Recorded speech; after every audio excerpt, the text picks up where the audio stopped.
بسم الله الرحمن الرحيم وتولى عنهم وقال يا أسفا على يوسف وابيضت عيناه من الحزن وهو كظيم. സ്നേഹമുള്ള വിശ്വാസികളെ, അല്ലാഹു സുബ്ഹാനഹു തആലയുടെ കൽപ്പനാ നിർദ്ദേശങ്ങൾ ജീവിതത്തിന്റെ എല്ലാ മേഖലകളിലും കഴിവിന്റെ പരമാവധി പാലിച്ചുകൊണ്ട് ജീവിക്കണമെന്ന് എന്നോടെന്ന പോലെ നിങ്ങളോട് ഓരോരുത്തരോടും ഉപദേശിക്കുകയാണ്, വസിയത്ത് ചെയ്യുകയാണ്. അല്ലാഹു സുബ്ഹാനഹു തആല ഇഷ്ടപ്പെട്ട മാർഗത്തിൽ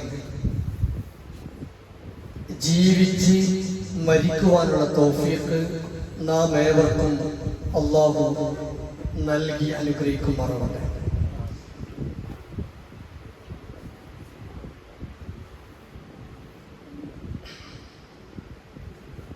നാം ഓരോരുത്തരും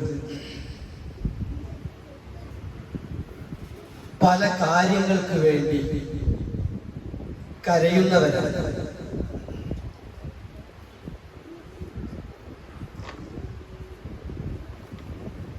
ചില ആളുകളുടെ വേർപാട് മൂലം കരയുന്ന ആളുകളുണ്ട്. അതല്ലെങ്കിൽ കരയുന്ന ആളുകളെ കാണുമ്പോൾ സങ്കടം വന്ന് കരയുന്നവരുമുണ്ട്.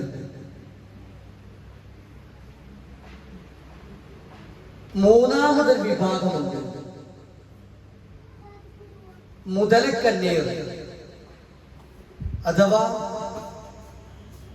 അഭിനയിച്ചുകൊണ്ട് കരയുന്ന ആളുകളെയും സമൂഹത്തിൽ നമുക്ക് കാണുവാൻ സാധിക്കും.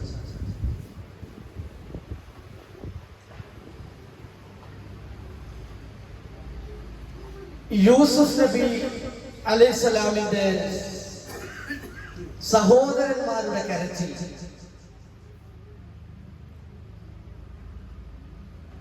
കള്ളക്കരച്ചിലായിരുന്നു എന്ന് പരിശുദ്ധമായ ഖുർആൻ സൂറത്ത് യൂസുഫ് 16-ാമത്തെ ആയത്തിലൂടെ പഠിപ്പിച്ചു. വജാഉ അബാഹും ഇശാഅൻ യബ്കൂൻ. അവർ അഥവാ യൂസുഫ് നബിയുടെ സഹോദരന്മാർ പിതാവിന്റെ സന്നിധിയിലേക്ക് കടന്നു വന്നുകൊണ്ട് ആ സന്ധ്യാസമയത്ത് കടന്നു വന്നുകൊണ്ട് കരഞ്ഞുകൊണ്ട് പറഞ്ഞു എന്നിങ്ങനെ പരിശുദ്ധമായ ഖുർആൻ പരിചയപ്പെടുത്തുന്നത് നമുക്ക് കാണാം. ഈ കരച്ചിൽ കള്ളക്കരച്ചിലാണ് എന്നതാണ് നമ്മെ പരിചയപ്പെടുത്തുന്നത്. എന്നാൽ യാക്കൂബ് നബി അലൈഹിസ്സലാമിന്റെ ചരിത്രം പരിശോധിക്കുമ്പോൾ ഇതേ സൂറത്തിൽ തന്നെ 84-ാമത്തെ ആയത്തിൽ നമുക്ക് കാണാം,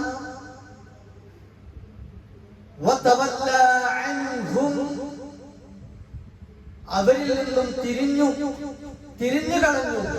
യാക്കൂബ് നബി അലൈഹിസ്സലാം ആ മക്കളിൽ നിന്നും തിരിഞ്ഞു കളഞ്ഞു. എന്നിട്ട് പറഞ്ഞു,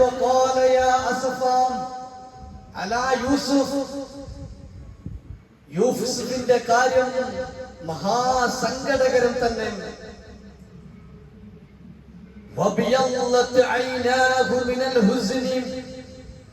മകനെ നഷ്ടപ്പെട്ട ദുഃഖഭാരത്താൽ കരഞ്ഞ കണ്ണുനീർ കരഞ്ഞ് അദ്ദേഹത്തിന്റെ 2 കണ്ണും വെളുത്തുപോയി. എല്ലാ പ്രയാസങ്ങളിലും ഉള്ളിലൊതുക്കിക്കൊണ്ട് മകനെ നഷ്ടപ്പെട്ട ആ പ്രയാസം ഉള്ളിലൊതുക്കിക്കൊണ്ട് കരഞ്ഞു അദ്ദേഹത്തിന്റെ കണ്ണുകൾ വെളുത്ത നിറമായി എന്ന് പരിശുദ്ധമായ ഖുർആൻ ഒരു യഥാർത്ഥ കരച്ചിലിനെ കുറിച്ച് പരിചയപ്പെടുത്തുന്നതും ഇതേ സൂറത്തിൽ തന്നെ ഇത് നമുക്ക് കാണുവാൻ സാധിക്കും. അതുകൊണ്ട് ഓരോ വിശ്വാസിനിയും ഈ രണ്ട് വാചകം മുന്നിൽ വെച്ചുകൊണ്ട് മനസ്സിലാക്കേണ്ടത്, നമ്മളും കരയേണ്ടതുണ്ട്. എങ്കിൽ മാത്രമേ ഹൃദയം ലോലമാവുകയുള്ളൂ. ഹൃദയം ലോലമാവണമെങ്കിൽ കരയേണ്ടതുണ്ട്. ഒരുപാട് അവസരങ്ങളുണ്ട്, നമുക്ക് പല പല കാരണങ്ങളുണ്ട് നമുക്ക് കരച്ചിൽ വരാം. ഒന്ന്, അള്ളാഹുവിനെ ഓർത്തുകൊണ്ട് നമുക്ക് കരയാൻ സാധിക്കും. അള്ളാഹുവിനെ ഓർത്തുകൊണ്ട് കരയാൻ ഒരു വിശ്വാസിക്ക് സാധിക്കേണ്ടതുണ്ട്. രണ്ട്, നാളെയുടെ ഖബറിൽ കിടക്കുന്നത് ഓർത്തുകൊണ്ട് നമുക്ക് കരയാൻ സാധിക്കണം. ഖബറിൽ നമുക്ക് വരാനിരിക്കുന്ന സംഭവങ്ങളെ കുറിച്ച്, അതിലെ അവസ്ഥയെ കുറിച്ച് ആലോചിച്ചുകൊണ്ട് കരയുവാൻ നമുക്ക് സാധിക്കേണ്ടതുണ്ട്. മറ്റൊരവസരമാണ് റബ്ബിനെ കണ്ടുമുട്ടുന്നത്. ആലോചിച്ചുകൊണ്ട് നമുക്ക് കരയാൻ സാധിക്കണം. പടച്ച തമ്പുരാനെ കണ്ടുമുട്ടേണ്ടവരാണ് നാം. ആ സമയത്ത് എന്തായിരിക്കും എന്റെ അവസ്ഥ എന്നാലോചിച്ചുകൊണ്ട് നമുക്ക് കരയാൻ സാധിക്കണം. നാലാമതായി പഠിപ്പിച്ചു, ഗ്രന്ഥം കയ്യിൽ കിട്ടുമ്പോൾ എന്തായിരിക്കും എന്റെ അവസ്ഥ എന്ന് ആലോചിച്ച് കരയാൻ നമുക്ക് സാധിക്കണം. നാളെ പരലോകത്ത് ആ മഹ്ശറവൻ മൈതാനിയിൽ വിചാരണയിൽ കാത്തു നിൽക്കുന്ന സമയത്ത് നമ്മുടെ വലത് കയ്യിലാണോ ഗ്രന്ഥം ലഭിക്കുന്നത്, അതല്ല ഇടത് കയ്യിലാണോ നമുക്ക് ഗ്രന്ഥം ലഭിക്കുന്നത് എന്ന് ഇവിടെ വെച്ച് ആലോചിക്കുവാനും, വലത് കയ്യിലാണ് എങ്കിൽ നാം സന്തോഷിക്കുകയും, ഇടത് കയ്യിലായി എനിക്ക് ഗ്രന്ഥം ലഭിക്കുന്നത് എങ്കിൽ എന്റെ അവസ്ഥ എന്തായിരിക്കുമെന്ന് ആലോചിച്ചുകൊണ്ട് കരയുവാൻ ഒരു വിശ്വാസിക്ക് സാധിക്കേണ്ടതുണ്ട് എന്നതാണ് കരച്ചിലിന്റെ വ്യത്യസ്തമായ അവസ്ഥയെ കുറിച്ച് നാം മനസ്സിലാക്കേണ്ടത്. അതുപോലെ തന്നെ പ്രവാചകൻ സല്ലല്ലാഹു അലൈഹി വസല്ലം പഠിപ്പിച്ചു, നല്ല കരച്ചിലുണ്ട്, അതുപോലെ തന്നെ ചീത്ത കരച്ചിലുമുണ്ട്. ഒരു നല്ല കരച്ചിൽ എന്ന് പറയുന്നത് ഞാൻ സൂചിപ്പിച്ചതുപോലെ അല്ലാഹുവിനെ ആലോചിച്ചുകൊണ്ട് കരയുക. അല്ലാഹു നമുക്ക് ഒരുക്കി വെച്ച സംവിധാനങ്ങൾ, ആ സംവിധാനങ്ങളെല്ലാം ഇല്ലായിരുന്നുവെങ്കിൽ എന്റെ അവസ്ഥ എന്തായിരിക്കുമെന്ന് ആലോചിച്ചുകൊണ്ട് രണ്ടിറ്റ് കണ്ണുനീർ വാർക്കുവാൻ നമുക്ക് സാധിക്കേണ്ടതുണ്ട്. ഇതാണ് യഥാർത്ഥത്തിൽ നല്ലതായ കരച്ചിൽ. അതുപോലെ അതിൽ പെടുന്ന മറ്റൊന്ന്, ഉറ്റവരെ, പ്രിയപ്പെട്ടവരെ, വേണ്ടപ്പെട്ടവരെ നഷ്ടപ്പെടുമ്പോൾ നമ്മുടെ ഹൃദയത്തിൽ സങ്കടം കൊണ്ട്, കാരുണ്യം കൊണ്ടുള്ള ഒരു കരച്ചിലുണ്ട്. അതും നല്ല കരച്ചിലായിട്ടാണ് നമ്മെ പഠിപ്പിക്കുന്നത്. കൂട്ടത്തിൽ നാം മനസ്സിലാക്കണം, ചീത്ത കരച്ചിലുണ്ട്. ഏതാണ് ഈ ചീത്ത കരച്ചിൽ എന്ന് പറയുന്നത്? കാപട്യത്തിന്റെ കരച്ചിൽ. ഞാൻ സൂചിപ്പിച്ചതുപോലെ യൂസുഫ് നബി അലൈഹിസ്സലാമിനെ പൊട്ടക്കിണറ്റിലേക്ക് വലിച്ചെറിഞ്ഞുകൊണ്ട് പിതാവിന്റെ സന്നിധിയിലേക്ക് ദുഃഖം അഭിനയിച്ചുകൊണ്ട് ചെല്ലുകയും കരയുകയും, ചെന്നായ പിടിച്ചുകൊണ്ടുപോയി എന്ന് അഭിനയിച്ച് കരഞ്ഞ ഒരു കരച്ചിലില്ലേ പരിശുദ്ധ ഖുർആൻ പരിചയപ്പെടുത്തിയ ആ കാപട്യത്തിന്റെ കരച്ചിൽ, അത് ചീത്ത കരച്ചിലാണ്. അതുപോലെ തന്നെ ബഹളം വെച്ചുള്ള കരച്ചിൽ. ആളുകളെ നഷ്ടപ്പെടുമ്പോൾ, പ്രിയപ്പെട്ടവരെ, വേണ്ടപ്പെട്ടവരെ നഷ്ടപ്പെടുമ്പോൾ ബഹളം വെച്ചുള്ള കരച്ചിൽ. എനിക്കെന്നെ ആരുണ്ട്, എനിക്കാരാണുള്ളത് എന്നിങ്ങനെ പറഞ്ഞുകൊണ്ട് ബഹളം വെച്ചുള്ള കരച്ചിൽ ചീത്ത കരച്ചിലാണ്. ആ മനുഷ്യൻ ചിന്തിക്കേണ്ടത്, സ്വന്തം ഭർത്താവ് അല്ലെങ്കിൽ ഭാര്യ നഷ്ടപ്പെടുമ്പോൾ, മരിച്ചു പോകുമ്പോൾ എനിക്കാരുണ്ട് എന്ന് അട്ടഹസിച്ച് കരയുന്ന മനുഷ്യൻ ചിന്തിക്കേണ്ടത്, എനിക്കുണ്ടെല്ലാവരും, ഈ ഭൂമി ലോകത്ത് ജീവിക്കുന്നവരൊക്കെ എനിക്കുള്ളവരാണ്, എന്നെ സഹായിക്കാനുള്ളവരാണ്, എനിക്ക് ബാക്കിയുള്ളവരാണ്. എന്നാൽ നാം ചിന്തിക്കേണ്ടത്, എന്റെ ഭർത്താവാണ് മരിച്ചത് എങ്കിൽ എന്റെ ഭർത്താവിന് ഇനി ആരാണുള്ളത്? ആ കബറിടത്തിൽ കിടക്കുമ്പോൾ ഒരു താങ്ങായി, സഹായിയായി എന്റെ ഭർത്താവിന് ആരുണ്ട്? അതാണ് നാം ചിന്തിക്കേണ്ടത്. അങ്ങനെ മനസ്സിൽ വിങ്ങലുകൾ ഒളിപ്പിച്ചു വെച്ചുകൊണ്ടെങ്കിലും ആ ഒളിപ്പിച്ചു വെച്ച തേങ്ങലുകളെ കണ്ണുനീരാക്കി വാർത്താൻ നമുക്ക് സാധിക്കാം. നല്ല കരച്ചിലാണ്, അത് ശബ്ദങ്ങളായി പുറത്തു വരാതെ ആയിരിക്കണം. അതാണ് പ്രവാചകൻ സല്ലല്ലാഹു അലൈഹി വസല്ലം പഠിപ്പിക്കുന്ന കരച്ചിൽ. അതുപോലെ തന്നെ വിശ്വാസത്തിന്റെ ഭാഗമായി ഈ കരച്ചിൽ എന്ന് പറയുന്നത് അത് നമ്മുടെ വിശ്വാസത്തിന്റെ ഒരു ഭാഗമാണ് എന്നുകൂടി പ്രവാചകൻ പഠിപ്പിച്ചിട്ടുണ്ട്. പരിശുദ്ധമായ ഖുർആൻ സൂറത്തുൽ മറിയം 58-ാമത്തെ ആയത്തിലൂടെ പഠിപ്പിച്ചു, ഇദാ തുത്ല അലൈഹിം ആയാത്തുർ റഹ്മാൻ, റഹ്മാനെ കുറിച്ച്, പടച്ച തമ്പുരാനെ കുറിച്ച് ആയത്തുകൾ എങ്ങാനും നമ്മളിലേക്ക് ഓതി കേൾപ്പിക്കപ്പെട്ടാൽ ഖർറൂ സുജ്ജദൻ വബുകിയ, അവർ കരഞ്ഞുകൊണ്ട് സുജൂദിലേക്ക് വീഴും. അല്ലാഹുവിന്റെ ആയത്തുകൾ കേൾക്കുമ്പോൾ, അതിലെ ഓരോ സംഭവങ്ങൾ കേൾക്കുമ്പോൾ കരഞ്ഞുകൊണ്ട് സുജൂദിലേക്ക് വീഴും ഒരു വിശ്വാസി. ജീവിതത്തിൽ ഏറെ മാതൃക കാണിച്ച നമ്മുടെ നേതാവായ മുഹമ്മദ് നബി സല്ലല്ലാഹു അലൈഹി വസല്ലം ജീവിതത്തിൽ കാണിച്ച സൂക്ഷ്മത ഒരിക്കലും നമുക്ക് പറഞ്ഞറിയിക്കാൻ സാധ്യമല്ല. ആ പ്രവാചകൻ സല്ലല്ലാഹു അലൈഹി വസല്ലം പോലും ജീവിതത്തിൽ എമ്പാടും മേഖലയിൽ കരഞ്ഞിട്ടുണ്ട് എന്ന് ചരിത്രം നമ്മെ പഠിപ്പിക്കുകയാണ്. ഒന്നാമതായി പ്രവാചകൻ കരഞ്ഞ സംഭവം നമസ്കാരത്തിൽ ഖുർആൻ പാരായണം ചെയ്യുന്ന സമയത്ത് പ്രവാചകൻ കരഞ്ഞിട്ടുണ്ട്. ഖുർആൻ പാരായണം ചെയ്യുമ്പോൾ, അതിലെ ആയത്തുകളിലൂടെ കടന്നു വരുമ്പോൾ, അതിലെ നരക ശിക്ഷയെ കുറിച്ച് പറയുമ്പോൾ, ഖബറത്തെ ജീവിതത്തെ കുറിച്ച് പറയുമ്പോൾ, ഇതെല്ലാം അനുഭവിക്കേണ്ടവനാണല്ലോ എന്ന ഭയപ്പാടോടുകൂടി കരയുന്ന പ്രവാചകനെ സമൂഹം കണ്ടിട്ടുണ്ട്. അതുപോലെ തന്നെ സ്നേഹം കൊണ്ട്, ഹൃദയം കൊണ്ട് സ്വന്തം പേരക്കുട്ടി മരിച്ച സമയത്ത്, മരിക്കാൻ കിടക്കുന്ന സമയത്ത് പ്രവാചകന്റെ അടുത്തേക്ക് ആളെ വിടുകയാണ്, മകളാളെ വിടുകയാണ്. നിങ്ങൾ വരണം ഉപ്പ, എന്റെ മകൻ മരിക്കാൻ കിടക്കുകയാണ്. പ്രവാചകൻ ആളെ പറഞ്ഞയച്ചു, ദൂതുമായി വന്ന ആളെ പറഞ്ഞയച്ചു. നീനോട് ക്ഷമിക്കാൻ പറഞ്ഞിട്ടുണ്ട്, ക്ഷമിക്കാൻ പറ. ആ ദൂതൻ തിരിച്ചു വന്നുകൊണ്ട് പറഞ്ഞു, ഇതാണ് പ്രവാചകൻ പറഞ്ഞത്. വീണ്ടും പറഞ്ഞയച്ചു, നിങ്ങൾ എന്തായാലും ഇങ്ങോട്ട് വരണം. അങ്ങനെ തിരിച്ചു വന്നു പ്രവാചകൻ. എന്നിട്ട് പേരക്കുട്ടിയെ മടിയിലേക്ക് വെച്ചു.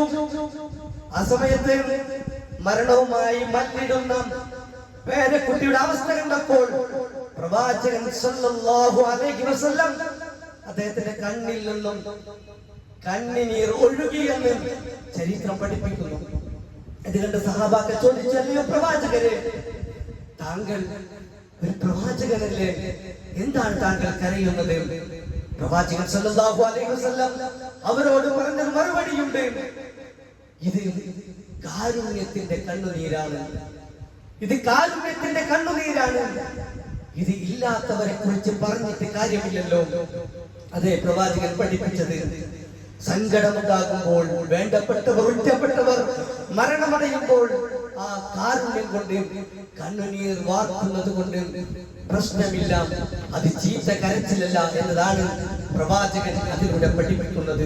അതുപോലെ തന്നെ പ്രവാചകൻ കരഞ്ഞ മറ്റൊരു സന്ദർഭം ബദർ യുദ്ധവേളയിൽ, ബദർ യുദ്ധം തുടങ്ങുന്നതിന് മുമ്പ് പ്രവാചകൻ ഇരുകരങ്ങളും നാഥനിലേക്ക് ഉയർത്തിക്കൊണ്ട് പ്രാർത്ഥിച്ചു, നാഥ, ഈ കൊച്ചു സംഘത്തെ ഞാനും ഇവിടെ വെച്ച് പരാജയപ്പെടുത്തിയാൽ നാളെ നിന്നെ മാത്രം വിളിച്ചു പ്രാർത്ഥിക്കുന്ന ഒരു സമൂഹം ഈ ലോകത്തുണ്ടാവുകയില്ല നാഥ, അതുകൊണ്ട് നിങ്ങളെ വിജയിപ്പിക്കണമേ എന്ന് ഇരുകരങ്ങൾ ഉയർത്തി ബദർ രണാങ്കണത്തിൽ പോരാടുന്നതിന് അല്പം മുമ്പായി പ്രവാചകൻ കരഞ്ഞുകൊണ്ട് പ്രാർത്ഥിച്ചു എന്ന് ചരിത്രം പഠിപ്പിക്കുന്നു.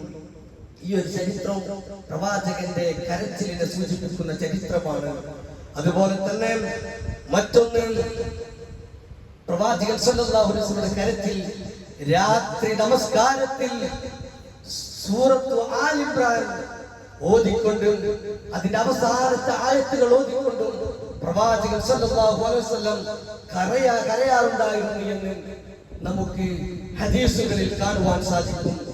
ആയിഷ റളിയല്ലാഹു അൻഹ പറഞ്ഞു, ഒരിക്കൽ പ്രവാചകൻ സല്ലല്ലാഹു അലൈഹി വസല്ലം രാത്രി കഴിച്ചു കൂട്ടേണ്ടത് ആയിഷ റളിയല്ലാഹു അൻഹയുടെ സന്നിധിയിലായിരുന്നു. ആ സമയത്ത് പ്രവാചകൻ ആയിഷ ബീവിയോട് പറഞ്ഞു, അനുവാദം ചോദിച്ചു, എനിക്ക് നമസ്കരിക്കുവാനുള്ള അനുവാദം തരണം. ആയിഷ ബീവി അനുവാദം കൊടുത്തു. പ്രവാചകൻ സല്ലല്ലാഹു അലൈഹി വസല്ലം സുദീർഘമായി ആ രാത്രിയിൽ നിന്ന് നമസ്കരിക്കുന്നു. എന്നിട്ട് സുജൂദിൽ കിടന്ന് പ്രവാചകൻ സല്ലല്ലാഹു അലൈഹി വസല്ലം കരയുന്നതായി ആയിഷ ബീവി കാണുകയും ചെയ്തു.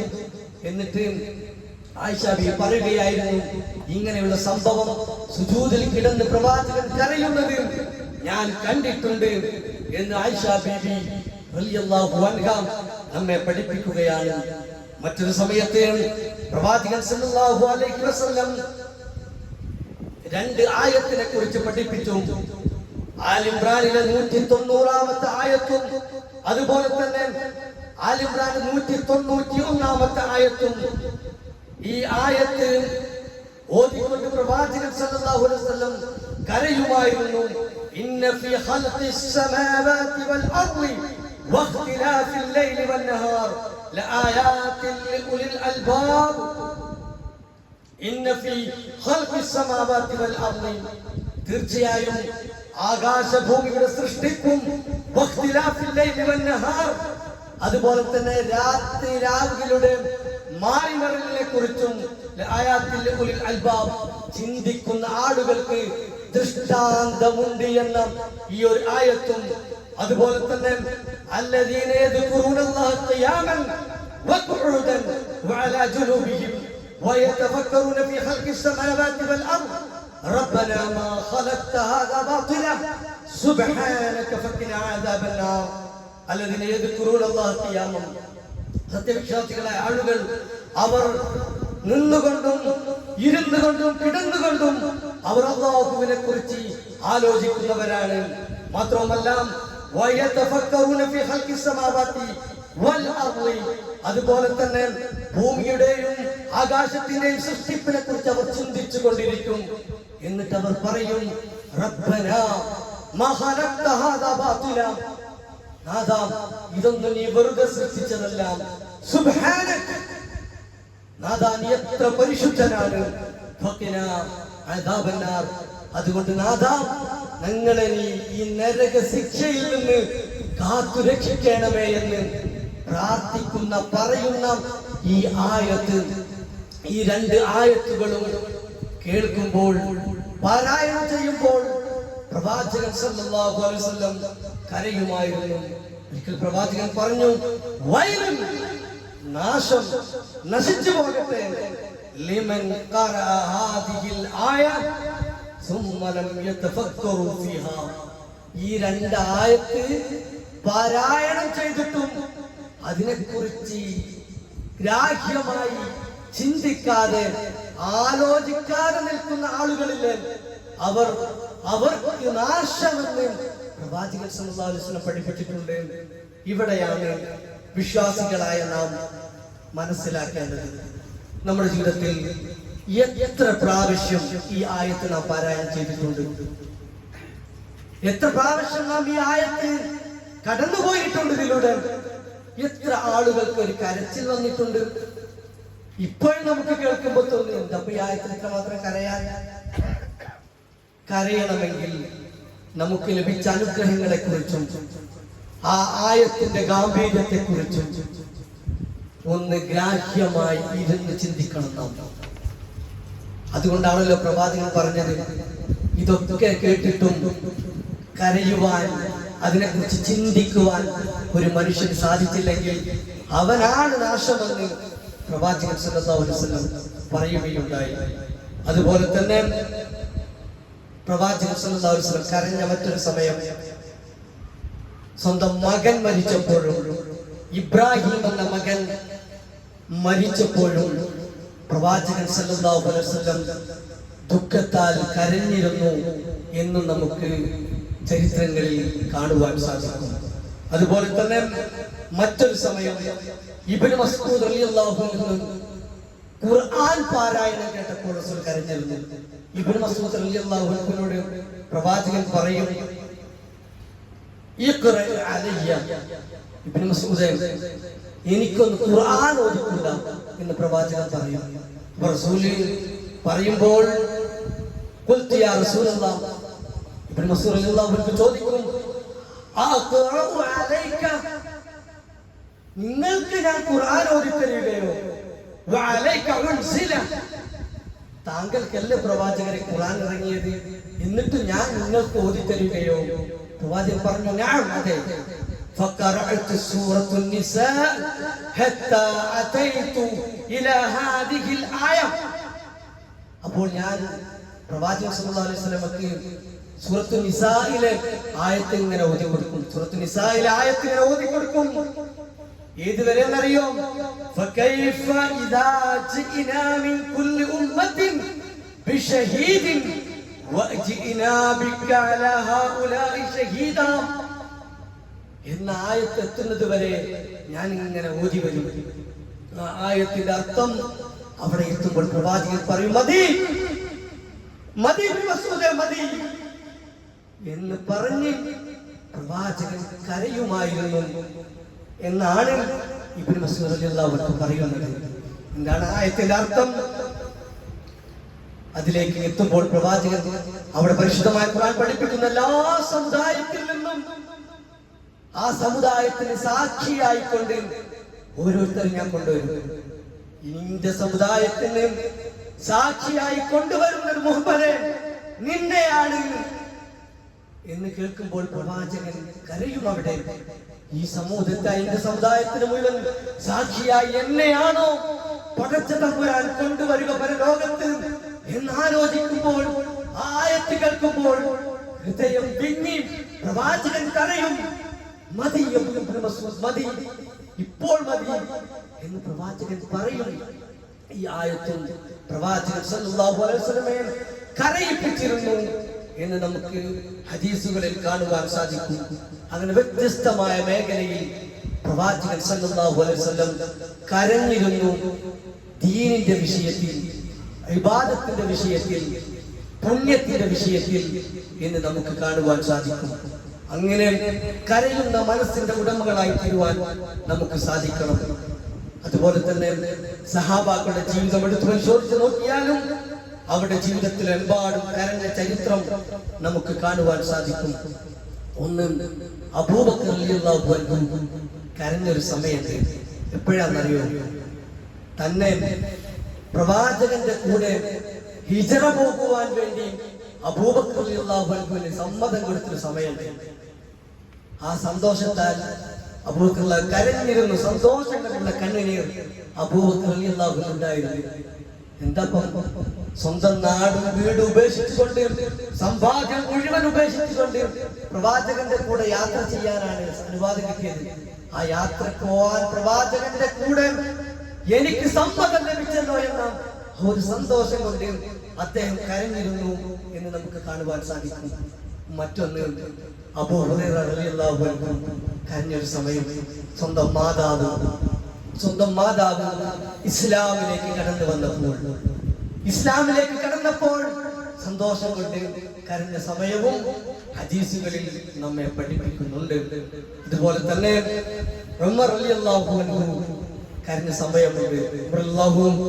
ഒരിക്കൽ ഒരു ടെന്റിന്റെ അടുത്തേക്ക് നടന്നു പോകുമ്പോൾ ഒരു പാതിരി, ഒരു മുസ്ലിം അല്ലാത്ത മനുഷ്യൻ, അദ്ദേഹം അവരുടേതായ ആരാധനാ കർമ്മങ്ങളിൽ നിൽക്കുന്നതാ കണ്ടത്. ആ സമയത്ത് ഉമർ റളിയല്ലാഹു കരഞ്ഞു. എന്തിനാ കരഞ്ഞെന്നറിയോ? അദ്ദേഹം ആലോചിച്ചു പോയി. ഈ ആയത്താണ് ആലോചിച്ചത്. ഏതാണത്?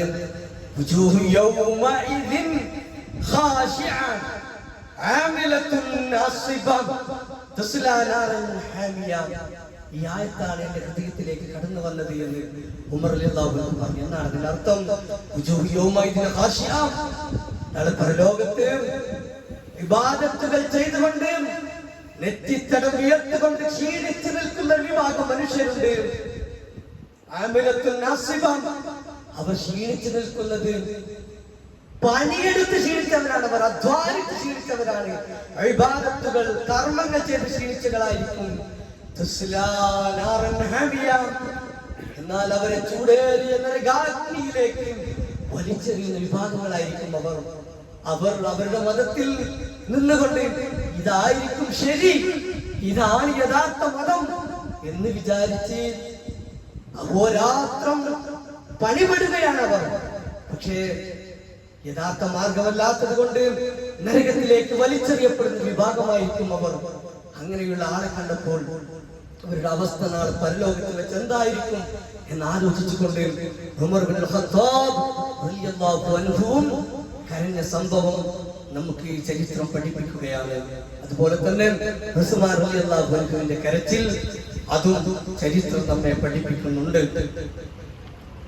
ഞാൻ കഴിഞ്ഞ ആഴ്ചയിൽ സൂചിപ്പിച്ചതുപോലെ ഖബറിടം കാണുമ്പോഴായിരുന്നു അദ്ദേഹം കരയുക.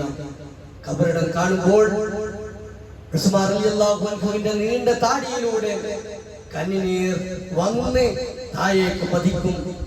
എന്നിട്ട് ഉസ്മാൻ റളിയല്ലാഹു അൻഹു സൂചിപ്പിച്ചു, നിങ്ങൾ ഈ ഖബറിടത്തിൽ ഇവിടുത്തെ ചോദ്യത്തിൽ നിന്ന് നിങ്ങൾക്ക് രക്ഷപ്പെട്ടാൽ നിങ്ങളുടെ ബാക്കിയുള്ള കാര്യങ്ങളൊക്കെ അതിനുശേഷം എല്ലാ കാര്യങ്ങൾക്ക് എളുപ്പം ഇവിടെ നിങ്ങൾ കഴിച്ചിലായാൽ ബാക്കികളൊക്കെ നിങ്ങൾ കഴിച്ചിലാവും. നിങ്ങൾ ഖബറിടത്തിൽ നിങ്ങൾ കഴിച്ചിലായില്ലെങ്കിലോ ബാക്കിയുള്ള കാര്യം നിങ്ങൾക്ക് പ്രയാസമായി. അവിടെ കഴിച്ചിലായില്ലെങ്കിൽ അവിടെ തുടങ്ങാൻ അതിനുശേഷം അവിടെ തുടങ്ങുന്നേ ഉള്ളൂ. അവിടെ കഴിച്ചിലായോ ഒക്കെ കഴിച്ചിലായി, ഇല്ലെങ്കിലോ അതിനുശേഷമുള്ള മുഴുവൻ വളരെ പ്രയാസത്തിലായിരിക്കും. അതാലോചിക്കുമ്പോൾ ഉസ്മാൻ റളിയല്ലാഹു അൻഹു കരയുമായിരുന്നു എന്ന് നമുക്ക് കാണുവാൻ സാധിക്കും. അതുകൊണ്ട് വിശ്വാസികളെ അല്ലാഹുവിനെ ആലോചിച്ചാൽ ഒന്ന് കരയാൻ ഒരു 2 തുള്ളി കണ്ണീർ ആ മാർഗത്തിൽ ഒരാളും കാണാതെ നമ്മുടെ കണ്ണിൽ നിന്ന് വന്നാൽ നമുക്ക് തന്നെയാണ് വേറെ ആർക്കും.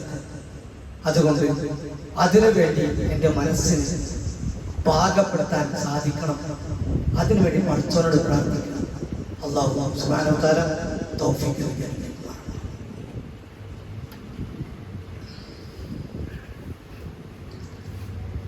അൽഹംദുലില്ലാഹ് വസ്സലാത്തു വസ്സലാമു അലാ അഷ്റഫിൽ മുർസലീൻ വഅലാ ആലിഹി വസഹ്ബിഹി അജ്മഈൻ. അമ്മാ ബഅദ്. ഒരിക്കൽ കൂടി അല്ലാഹുവിന്റെ വിധിവിലക്കുകൾ ജീവിതത്തിന്റെ എല്ലാ മേഖലയിലും പാലിച്ചുകൊണ്ട് ജീവിക്കണമെന്ന് ഉപദേശിക്കുകയാണ്, വസിയത്ത് ചെയ്യുകയാണ്. നാം ഇതുവരെ പറഞ്ഞു വന്നത് പ്രവാചകൻ സല്ലല്ലാഹു അലൈഹി വസല്ലമയുടെയും അനുചരന്മാരുടെയും കരച്ചിലിനെ കുറിച്ചാണ്.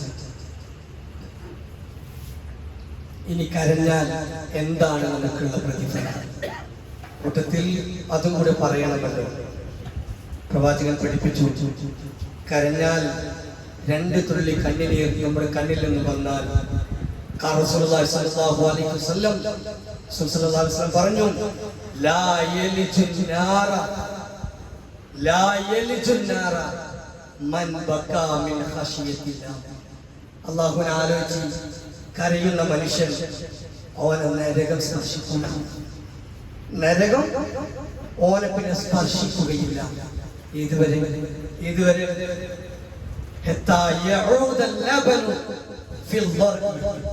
നമ്മള് പശുവിന്റെ ഒക്കെ അകിട്ടിൽ നിന്ന് പാല് കറന്നെടുക്കൂല, അത് ഇങ്ങോട്ട് കറന്നെടുത്ത പാല് അകിട്ടിൽ അങ്ങോട്ട് തന്നെ കയറ്റാൻ നമുക്ക് കഴിയൂലല്ലോ. അതേപോലെ അതെന്താണ് കയറ്റാൻ കഴിയുക? അങ്ങനെ കയറ്റാൻ കഴിഞ്ഞാൽ മാത്രമേ നമ്മള് നരകം നമ്മളെ സ്പർശിക്കുള്ളൂ എന്ന് പറഞ്ഞാൽ കരയുന്ന മനുഷ്യന്, പടച്ചറപ്പിനെ ആലോചിച്ച് കരയുന്ന മനുഷ്യന് നരകം സ്പർശിക്കൂല. അതാണ് പ്രവാചകൻ സല്ലല്ലാഹു അലൈഹി വസല്ലം കരയുന്നവന്റെ ഒന്നാമത്തെ ഗുണമായി പഠിപ്പിച്ചത്. മറ്റൊന്ന് അർശിന്റെ തലമുണ്ടാവും. കരയുന്നവൻ അർശിന്റെ തലം. ഒരുപാട് വിഷയങ്ങൾ, 6-7 വിഷയങ്ങൾ ഇങ്ങനെ അർശിന്റെ തണല് ആർക്കൊക്കെ എന്ന് പഠിപ്പിച്ചു വരുന്നതിന്റെ അവസാനമായി പ്രവാചകൻ പഠിപ്പിച്ചു, ഒരു മനുഷ്യൻ അവൻ ഒറ്റയ്ക്ക് ഇരുന്നു കൊണ്ട് പടച്ച തമ്പുരാനെ കുറിച്ച് ആലോചിച്ചു. എന്നിട്ട് അവന്റെ കണ്ണിൽ നിന്നും കണ്ണീരിറങ്ങാൻ വന്നാൽ അവൻ അർശിന്റെ തണലുണ്ട്. അർശിന്റെ തണലിന്റെ പ്രത്യേകത പറയേണ്ടതില്ല. ചൂടേറിയ ദിവസം അർശിന്റെ തണൽ ലഭിക്കുക എന്നത് ആർക്കും ആഗ്രഹിക്കുന്ന സമയമാണ്. ഇപ്പൊ നമുക്ക് പറഞ്ഞാൽ മനസ്സിലാവില്ല. അതിന്റെ ചൂടിന്റെ കാര്യം നമുക്ക് പറഞ്ഞാൽ മനസ്സിലാവില്ല. തലയ്ക്ക് മീതൊരു ചാണകലെ മാത്രം നിൽക്കുന്ന സമയത്ത് അർശിന്റെ തണൽ ലഭിക്കുക എന്നുള്ളത് അത് വല്ലാത്തൊരു അനുഗ്രഹമായിരുന്നു. അത് കിട്ടണം. 2 തുള്ളി കണ്ണുനീർ കണ്ണിൽ നിന്ന് വരട്ടെ, അല്ലാഹുവിനെ ആലോചിച്ചുകൊണ്ട് വരട്ടെ എന്നതാണ് പ്രവാചകൻ സല്ലല്ലാഹു അലൈഹി വസല്ലം പഠിപ്പിക്കുന്നത്. അതുപോലെ തന്നെ പ്രവാചകൻ പറഞ്ഞു, നിങ്ങൾക്ക് മംഗളം, ഏ സമൂഹമേ നിങ്ങൾക്ക് മംഗളം, നിങ്ങൾക്കാണ് സർവ്വ ആശംസകളും എന്ന് പ്രവാചകൻ പഠിപ്പിച്ചു. ആർക്കാണ് ആശംസയുള്ളത്? അല്ലാഹുവിനെ കുറിച്ച് കരഞ്ഞ മനുഷ്യ, നിനക്കാണ് ആശംസകളുള്ളത്, മംഗളമുള്ളത് എന്ന് പ്രവാചകൻ സല്ലല്ലാഹു അലൈഹി വസല്ലം പഠിപ്പിക്കുകയുണ്ടായി. അതുകൊണ്ട് ഈ വിഷയങ്ങളെല്ലാം വളരെ ഗൗരവമായി ആലോചിക്കുക. അങ്ങനെ പടച്ച തമ്പുരാന്റെ വിധിവിലക്കുകൾ മാനിച്ചുകൊണ്ട് നാം ജീവിക്കുക. സദാസമയം നാളേക്ക് വേണ്ടി ആലോചിക്കുക. നാളെ ഖബറിടത്തിലും പരലോകത്തിലേക്ക് രക്ഷപ്പെടണം എന്നാലോചിച്ചുകൊണ്ട് ജീവിക്കാൻ നമുക്ക് സാധിക്കണം. ഇബാദത്തുകളിലായി, ദിക്റുകളിലായി, അതേപോലെ തഹ്ലീലുകളിലായി, തക്ബീറുകളിലായി നമ്മൾ കഴിഞ്ഞുകൂടാൻ നമുക്ക് സാധിക്കേണ്ടതുണ്ട്. പ്രവാചകൻ സല്ലല്ലാഹു അലൈഹി വസല്ലം, ഞാൻ അവസാനിപ്പിക്കുകയാണ്, പ്രവാചകൻ സല്ലല്ലാഹു അലൈഹി വസല്ലം സൂചിപ്പിച്ചു, അർശിന്റെ ചുറ്റും, അല്ലാഹുവിന്റെ അർശിന്റെ ചുറ്റും മലക്കുകൾ ഒരു പേരുച്ചരിച്ചുകൊണ്ട് ഇങ്ങനെ കറങ്ങും. ധാരാളം മലക്കുകൾ, എണ്ണമറ്റ മലക്കുകൾ അർശിന്റെ ചുറ്റും ചില പേരുകൾ ഉച്ചരിച്ചുകൊണ്ട് ഇങ്ങനെ കറങ്ങും. ഏതുപോലെ മലക്കുകളുടെ ആധിക്യം കൊണ്ട് പ്രവാചകൻ പറയാം, നമ്മുടെ ഈ വണ്ടികളൊക്കെ മൂളൂലേ, ആ മൂളുന്ന പോലെ ഇത്രയും മലക്കുകൾ പേരുച്ചരിച്ചുകൊണ്ട് ഇങ്ങനെ അർശിന്റെ ചുറ്റും ഇങ്ങനെ നടക്കും. ആ സമയത്ത് സഹാബാക്കൾ ചോദിച്ച പ്രവാചകരെ, ആരെ പേരുകളാണ് ആ ഉച്ചരിച്ചുകൊണ്ട് മലക്കുകൾ ഇങ്ങനെ കറങ്ങുന്നത്? പ്രവാചകൻ പറഞ്ഞു, ഈ ഭൂമിലോകത്ത് തക്ബീറുകളും തഹ്ലീലുകളും മായി അൽഹംദുലില്ലാഹ്, അല്ലാഹു അക്ബർ, ലാ ഇലാഹ ഇല്ലല്ലാഹ് എന്നീ ദിക്റുകൾ ഇങ്ങനെ അധികമായി ഉരുവിടുന്ന മനുഷ്യർ, അവരുടെ പേരുകളാണ് ഈ മലക്കുകൾ അർശിന്റെ ചുറ്റും നടന്നുകൊണ്ട് പറയുന്നത് എന്ന് പ്രവാചകൻ പഠിപ്പിക്കുകയുണ്ടായി. അതുകൊണ്ട് ഈ പേരിൽ നമ്മൾ ഉൾപ്പെടേണ്ടത് അല്ലാഹുവിനോട് പ്രാർത്ഥിക്കുക, ദിക്റുകളും ദുആകളുമായി ജീവിതം കഴിച്ചുകൂട്ടുവാൻ ആവുന്നത്ര പരിശ്രമിക്കുക. അല്ലാഹു സുബ്ഹാനഹു വ തആല അതിനുള്ള തൗഫീഖ് നൽകി അനുഗ്രഹിക്കുമാറാവട്ടെ. നമ്മിൽ നിന്ന് വന്നുപോയ സകലമായ തെറ്റുകളും കുറ്റങ്ങളും അല്ലാഹു സുബ്ഹാനഹു വ തആല നമുക്ക് വിട്ടുപുറത്ത് മാഫാക്കി തരുമാറാകട്ടെ. ലോകത്തിന്റെ വിവിധ ഭാഗങ്ങളിൽ വ്യത്യസ്തങ്ങളായ പ്രയാസങ്ങൾ അനുഭവിക്കുന്ന ഒരുപാട് ആളുകൾ, അവിടെ എല്ലാ പ്രയാസങ്ങളും പടച്ചതമ്പുരാൻ ഇല്ലാതാക്കി അവർക്കെല്ലാം സുഖം നൽകി അനുഗ്രഹിക്കുമാറാകട്ടെ. ലോകത്ത് മുസ്ലിമായതിന്റെ പേരിൽ കഷ്ടപ്പെടുന്ന ഒരുപാട് ആളുകൾ, അവിടെ എല്ലാ പ്രയാസങ്ങളും പടച്ചതമ്പുരാൻ ഇല്ലാതാക്കി അവർക്കെല്ലാം സുഖം നൽകി അനുഗ്രഹിക്കുമാറാവട്ടെ. നമ്മിൽ നിന്ന് മരിച്ചുപോയ മാതാപിതാക്കൾ, ബന്ധുമിത്രാദികൾ, കൂട്ടുകുടുംബങ്ങൾ എല്ലാവർക്കും മർഹമത്ത് നൽകി അനുഗ്രഹിക്കുമാറാവട്ടെ. അവരെയും നമ്മളെയും അല്ലാഹു സുബ്ഹാനഹു വ തആല അവന്റെ ജന്നാത്തുൽ ഫിർദൗസിൽ ഒരുമിച്ച് കൂട്ടി അനുഗ്രഹിക്കുമാറാവട്ടെ. ചൂടേറിയ ദിവസം അവന്റെ അർശിന്റെ തണലിൽ പ്രവേശിക്കുന്ന ആളുകളുടെ കൂട്ടത്തിൽ അല്ലാഹു നമ്മേവരെയും ഉൾപ്പെടുത്തി അനുഗ്രഹിക്കുമാറാവട്ടെ. ഒരു കൂട്ടരെ നരകത്തിലേക്കും മറ്റൊരു കൂട്ടരെ സ്വർഗത്തിലേക്ക് വേർതിരിക്കുമ്പോൾ സ്വർഗത്തിലേക്ക് വേർതിരിക്കുന്ന ആളുകളുടെ കൂട്ടത്തിൽ അല്ലാഹു നമ്മേവരെയും ഉൾപ്പെടുത്തി അനുഗ്രഹിക്കുമാറാവട്ടെ. اللهم اغفر للمؤمنين والمؤمنات والمسلمين والمسلمات والأحياء منهم والأموات إنك مجيب الدعوات يا قاضي الحاجات. اللهم أجرنا من النار، اللهم أجرنا من النار، اللهم أجرنا من النار، اللهم أجرنا وأجر والدينا من النار. ربنا آتنا في الدنيا حسنة وفي الآخرة حسنة وقنا عذاب النار آمين آمين برحمتك يا رب. الله أكبر.